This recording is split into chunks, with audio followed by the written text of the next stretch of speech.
नमस्कार दोस्तों, आज हम सुनने वाले हैं मंगलवार की व्रत कथा। इस कथा को पूरा अवश्य सुने और हनुमान जी की कृपा प्राप्त। दोस्तों, वीडियो थोड़ी लंबी अवश्य हो सकती है, लेकिन हम आपको पूरी सटीक जानकारी उपलब्ध कराएंगे। साथ ही हम आपको बताएंगे कि हनुमान जी की विशेष कृपा कैसे प्राप्त करें। अतः आप वीडियो को पूरा अवश्य देखें। तो आइए सुनते हैं कथा। ऋषिनगर के केशवदत्त ब्राह्मण अपनी पत्नी अंजलि के साथ रहते थे। केशवदत्त के घर में धन संपत्ति की कोई कमी नहीं थी। नगर में सभी केशवदत्त का सम्मान करते थे, लेकिन केशवदत्त संतान नहीं होने से बहुत चिंतित रहता था।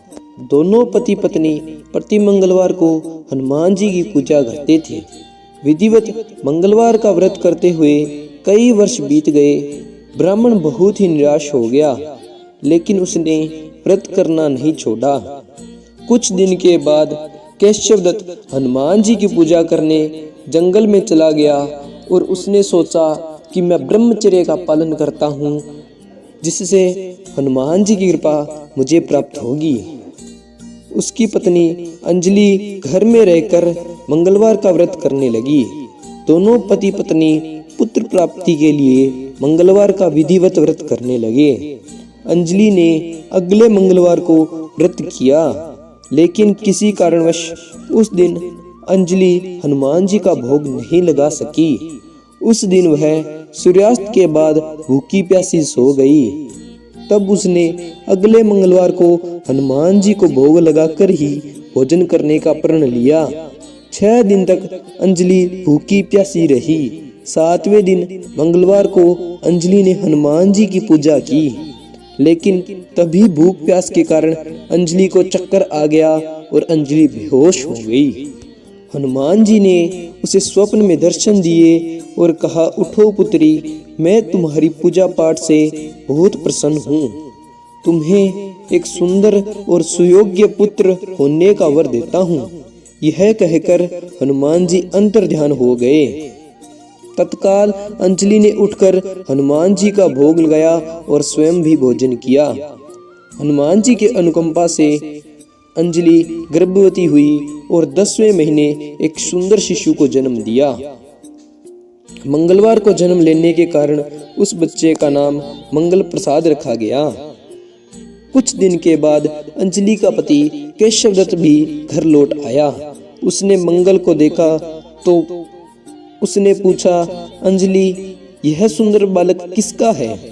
अंजलि ने खुश होते हुए हनुमान जी के दर्शन देने और पुत्र देने के वरदान की सारी कथा केशवदत्त को सुनाई।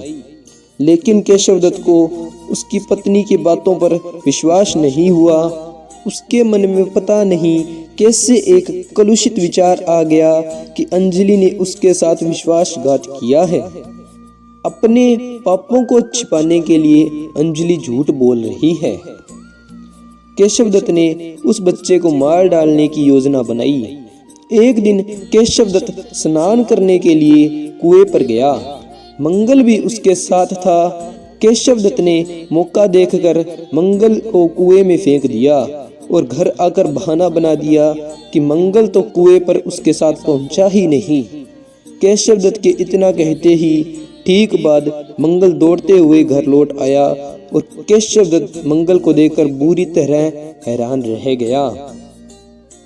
उस रात हनुमान जी ने केशवदत्त के स्वप्न में दर्शन देते हुए कहा, तुम दोनों ने मंगलवार का व्रत करके मुझे प्रसन्न किया और पुत्र जन्म का वर मैंने दिया था, फिर तुम अपनी पत्नी पर शक क्यों कर रहे हो?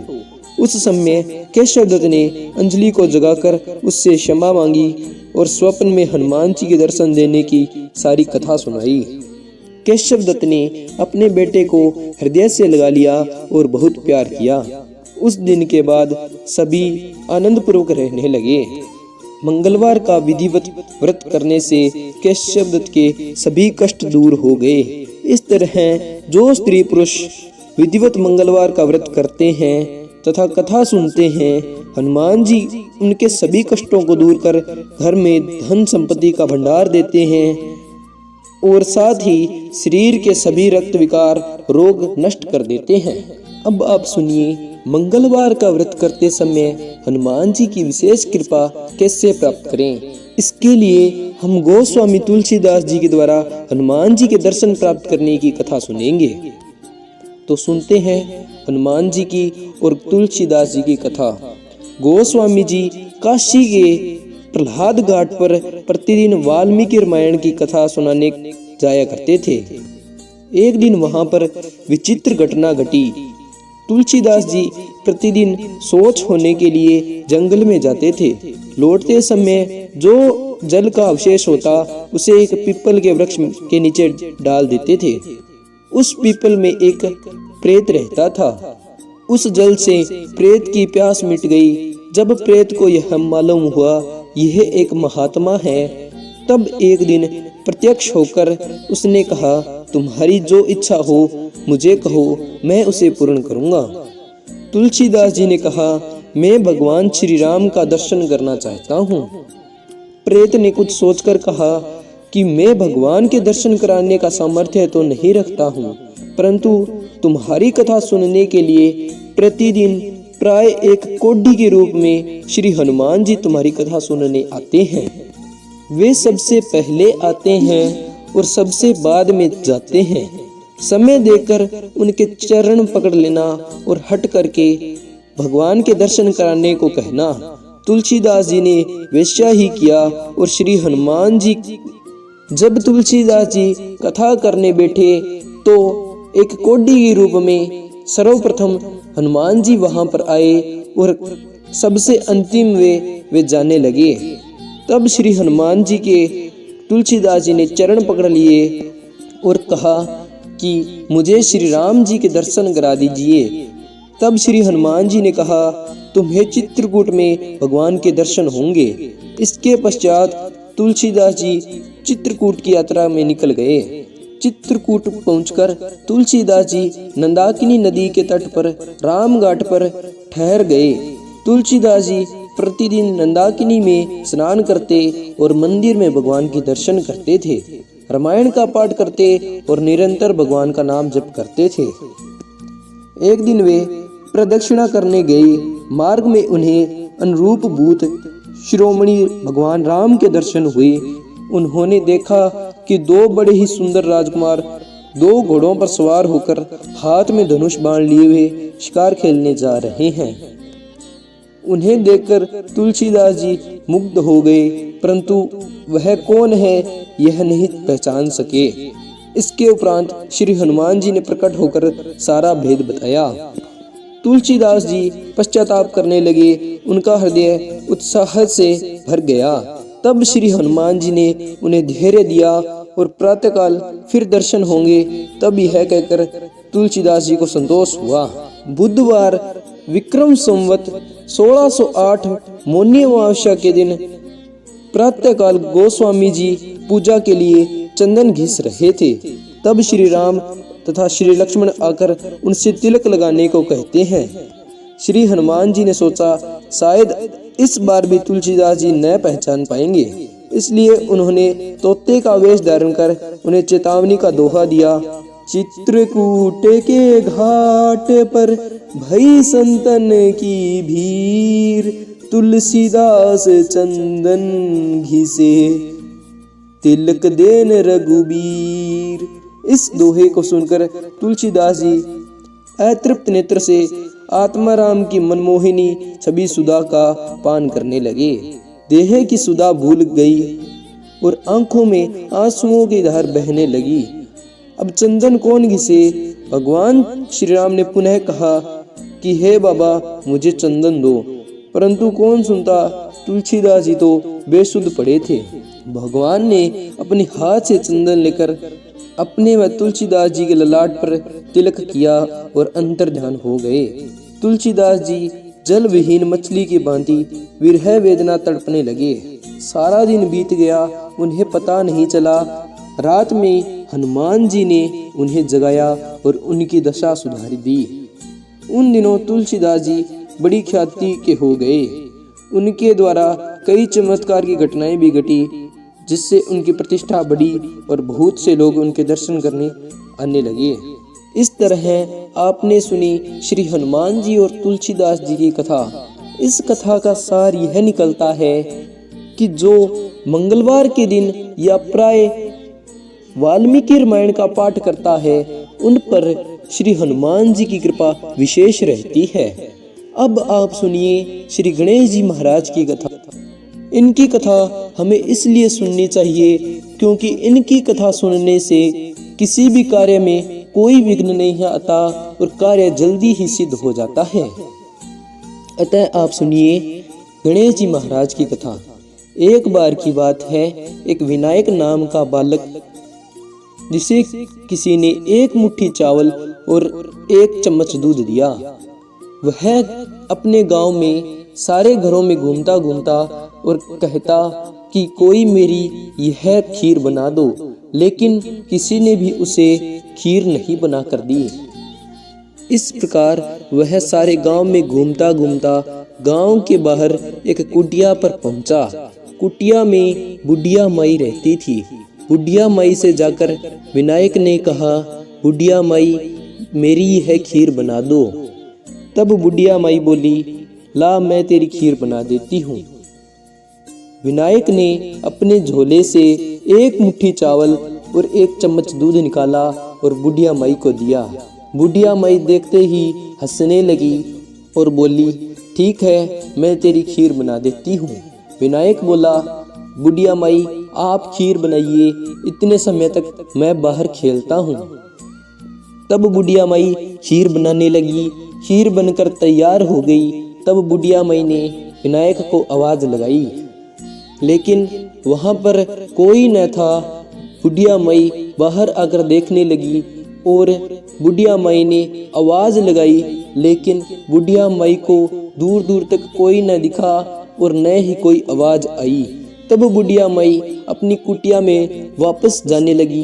तब उसने देखा कि उसकी कुटिया की जगह एक बड़ा महल बन गया और उसने देखा कि उस महल के अंदर एक नवयुवक, उसकी पत्नी और 2 बच्चे खेल रहे थे। तब एक आकाशवाणी हुई और आकाशवाणी में गणेश जी बोले, बुढ़िया माई मैं गणेश हूँ। तेरी दयालु और स्नेही भावना के कारण मैंने तुझे यह सब प्रदान किया है। तेरा पुत्र, तेरे पुत्र वधू अंदर हैं, तेरे पोता पोती अंदर खेल रहे हैं। तब बुढ़िया माई उन्हें देखकर प्रसन्न हो गई। तब उसका पुत्र तथा पुत्र वधू बाहर आए और अपनी माता को स्नेह और आदर भाव से अंदर ले गए। अब आप सुनिए लपसी और तपसी की कहानी। लपसी और तपसी की कहानी आपको इसलिए सुननी चाहिए क्योंकि इसके बिना कोई भी व्रत पूरा नहीं माना जाता। इस कथा को आप सुनिए और जानिए कि क्या कारण है जिसके कारण इस कथा को सुनने के बिना कोई भी व्रत पूरा नहीं माना जाता। एक समय की बात है, एक लपसी था, एक तपसी था। लपसी रोज 1.25 सेर की लापसी बनाकर भगवान को भोग लगाता तथा ग्रहण करता था। तपसी रोज भगवान की तपस्या करता था। एक दिन दोनों झगड़ने लगे। लपसी बोला, मैं तुमसे बड़ा हूँ क्योंकि मैं रोज भगवान को 1.25 सेर की लापसी का भोग लगाता हूँ। तपसी बोला, मैं तुमसे बड़ा हूँ क्योंकि मैं रोज भगवान की तपस्या करता हूँ। तब वहां से नारद जी जा रहे थे। नारद जी ने दोनों को झगड़ते देखा और उनके पास आकर बोले, तुम दोनों क्यों झगड़ रहे हो? तब लपसी ने अपने बड़े होने का कारण बताया और तपसी ने अपने बड़े होने का कारण बताया। नारद जी ने कहा, तुम्हारी समस्या का समाधान मैं कल कर दूंगा। अगले दिन नारद जी ने 1.25 करोड़ के सोने के आभूषण को उन दोनों के रास्ते में डाल दिया। जब दोनों खड़े होकर स्नान आदि कर अपने अपने भक्ति के मार्ग में लगे, तब उन दोनों के सामने 1.25 करोड़ का आभूषण आया। तब तपसी ने उस जेवर को अपने नीचे दबा लिया और तपस्या करने लगा। लपसी की नजर जब उस आभूषण पर गिरती है तब भी वह उस पर ध्यान नहीं देता और भगवान को भोग लगाकर लापसी खाने लगता है। तब नारद जी प्रकट हुए और उन दोनों ने नारद जी से जिज्ञासावश पूछा, नारद जी, हम दोनों में से कौन बड़ा है, क्या इसका निर्णय हो गया? नारद जी ने कहा, हाँ, तुम दोनों में से कौन बड़ा है, इसका निर्णय हो गया है। नारद जी ने तपसी से कहा, तुम खड़े हो जाओ। तपसी अपने तप स्थान से खड़ा हो गया और उसके नीचे पड़ा 1.25 करोड़ का जेवर दिखाई पड़ा। नारद जी ने कहा, तुम तपस्या करने के बाद भी अपनी चोरी करने की आदत को नहीं छोड़े हो, इसलिए तुम्हारी तपस्या का तुम्हें कोई फल नहीं मिलेगा और लपसी तुमसे बड़ा है। तपसी ने नारद जी से क्षमा मांगी और कहा, नारद जी, मेरी तपस्या का फल मुझे किस प्रकार मिलेगा? तब नारद जी ने उसे कहा, यदि कोई धोती देकर गमछा नहीं देगा तो उसका फल तुम्हें मिलेगा। यदि कोई ब्राह्मण को भोजन कराकर उचित दक्षिणा नहीं देगा तो उसका फल तुम्हें मिलेगा। यदि कोई रोटी बनाए और गाय कुत्ते की रोटी न बनाए तो उसका फल तुम्हें मिलेगा। यदि कोई पूजा पाठ करे भगवान को प्रसन्न करने के लिए और घर में कलह क्लेश करे तो उसका फल तुम्हें मिलेगा। और साथ ही यदि कोई व्रत इत्यादि में कथा सुने और तुम्हारी कथा ना सुने तो उसका फल तुम्हें मिलेगा। तो इस प्रकार आपने कथा के माध्यम से जाना कि इस कथा को सुनना क्यों अनिवार्य है। दोस्तों, इसी प्रकार की सही, सटीक और उत्तम जानकारी प्राप्त करने के लिए हमारे चैनल आध्यात्मिक व्रत कथा को सब्सक्राइब करें। साथ ही वीडियो को लाइक और शेयर भी करें और कमेंट में एक बार प्रेम से लिखिए, जय श्री राम।